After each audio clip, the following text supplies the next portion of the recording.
What's up, y'all? This is Marshall Lee of DonkeyJawProjects.com, and I got a bunch of comics from the flea market this weekend. And I just wanted to talk today a little bit about, as I flip through some of these, why superhero comics still inspire me.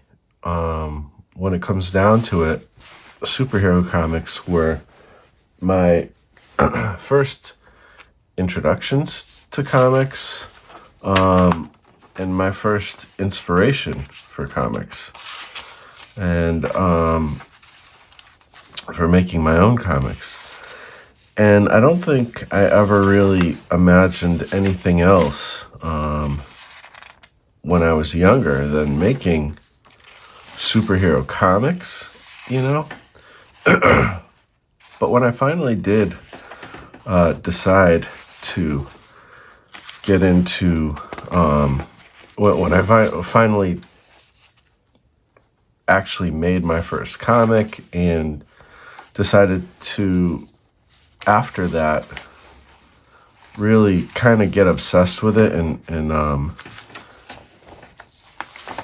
this is one of the reasons why superhero comics doesn't inspire me. 1, 2, 3, 4, 5, 6. Oh no, okay. I thought they were continuous pages of ads. I'm like, holy cow. There were a lot of ads in these old books, and there's a lot of ads in the new ones too.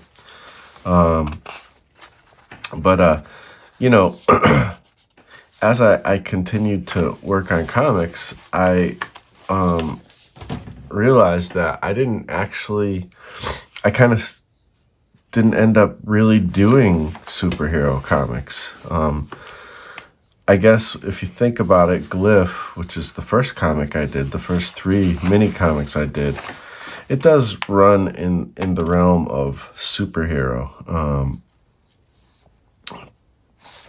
However, it's not like your typical spandex style superhero, but I would say it's adventure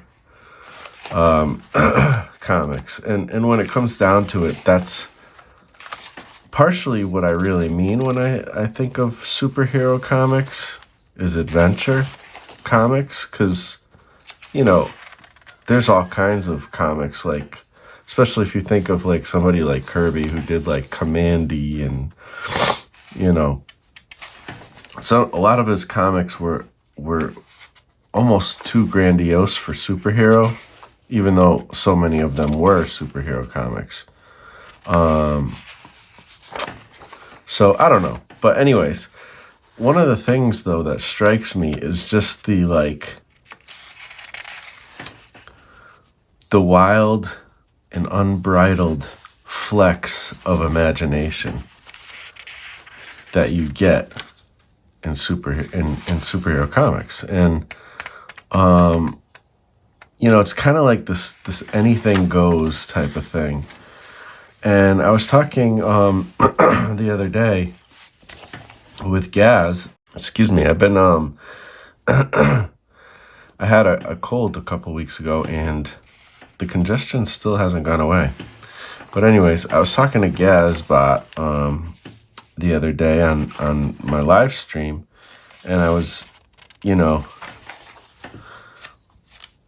we were talking about some of this kind of thing. Now I lost my train of thought. Oh, and we were talking about how it struck me like a lot of kind of how the Horror A4, his comic, kind of came about, and really how a lot of, especially since like maybe the 70s, from what I understand, a lot of this stuff comes from, it's almost like an extension of just playing with your toys as a kid, like boys playing with their toys as a kid, and it doesn't have to be boys. It's certainly women as well. And however, I do think a lot of superhero style comic books, it does seem like it's a very like boy centric type of art form and storytelling. It just it. Anyways, the point I'm trying to really make is it's just amazing how like you look at these comics and certain things within superhero comics, they don't make sense outside of comics. My wife is a big fan of like Lilo and Stitch. So we actually just went to go check out the new Lilo and Stitch movie last night, and I was talking to her about it after, and we were mentioning some of the differences between the live action and, I mean, look at that pose. Sorry, it's hard to not point certain things out. Eric Larson is a beast on Spider-Man, in my opinion. It's some of my favorite of his work is the Spider-Man stuff, which is weird because he has said in interviews that he's not even like a super huge fan of Spider-Man amongst other superheroes compared to other superheroes, but he did a darn good job when he was doing it.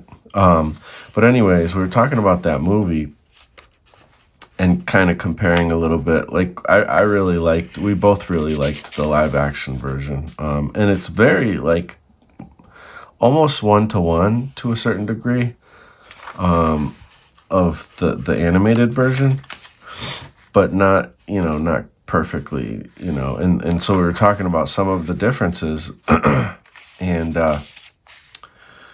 I was showing her like how like maybe some of the choices that they made were because it was live action, and certain things make more sense when they're animated or say drawn in a comic book that just don't quite make sense when you bring it to a live action format. Like it's a much huger leap of suspending disbelief when you bring it into a live action format. So that's what I'm saying is kind of one of the strengths of comic books, especially like, these highly imaginative flexes of superhero comic books.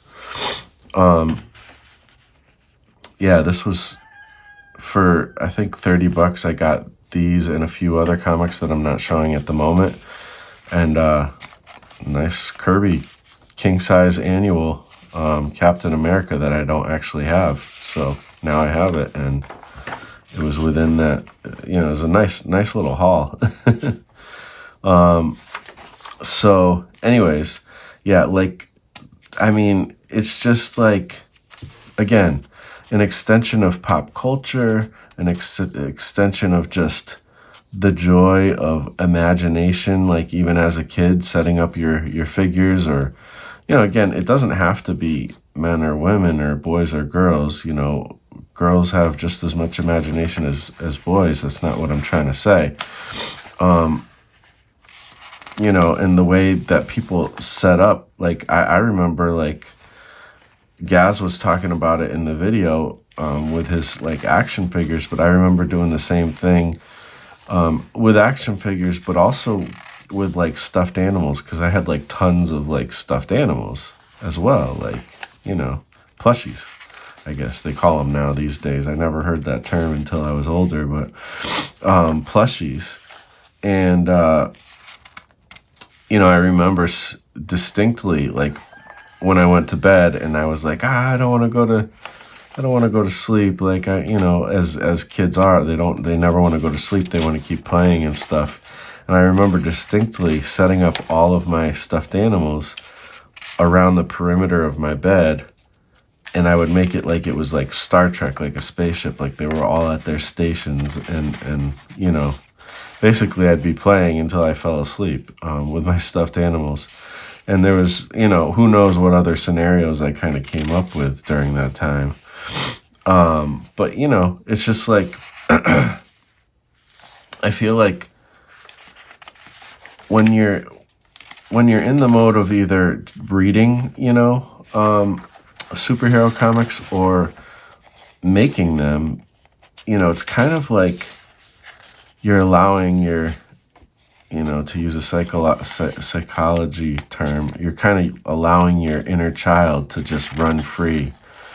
And I think that's a good, healthy thing, actually, I think it's helpful. And as much as like some of these stories are like, they're not necessarily the most sophisticated, most groundbreaking, most heart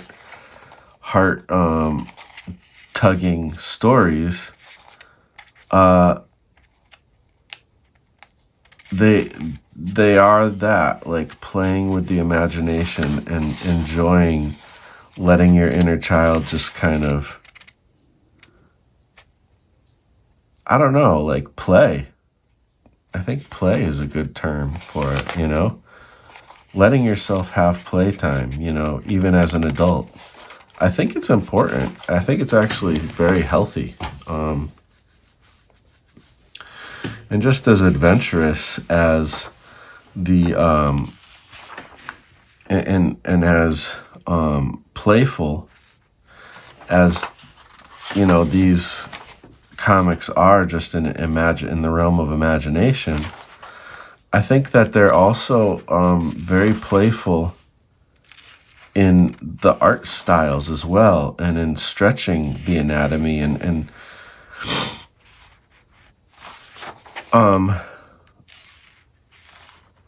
other aspects of the fundamentals of art and drawing, coloring, and all that kind of thing.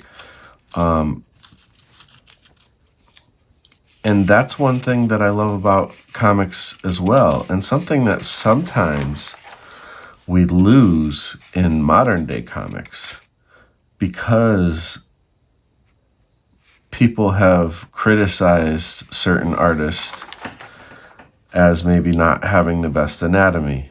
And I'm not even pointing out any, like, there's a lot of artists who do that. Like, there's obvious, like, culprits that people always pick on, but if you look at these old comics, there's all kinds of things that are not quite right, from all kinds of artists. And that's not the point, The point is they're having fun expressing their imagination. And some of these styles of art are just as wild as the imaginations of the stories. And they bend reality. Again, certain things will work in a comic book that just don't necessarily make sense in the context of something that's supposed to look more real, like a live action movie. So again, I feel like the styles, that's a huge part of my inspiration, and it opens up, when it comes down to it, superhero comics, action comics, whatever you want to call them, adventure comics, they open up the potential of where your imagination and your playing around with art can take you. And that's probably the biggest thing that really makes me be inspired by this stuff. Whereas I haven't really made a lot of superhero comics, and it doesn't even mean that necessarily I have to make, specifically superhero comics. But that's what inspires me and drives me and gives me a passion to want to continue. When I go to the flea market and I grab some random stuff that just looks cool to me, and then I go and read them, or just even flipping through them, it's like, yeah, like I get excited again. It's like, yes, this is what I want to do. I love this medium, And the same can be said about other mediums too, but this is why I love comics so much.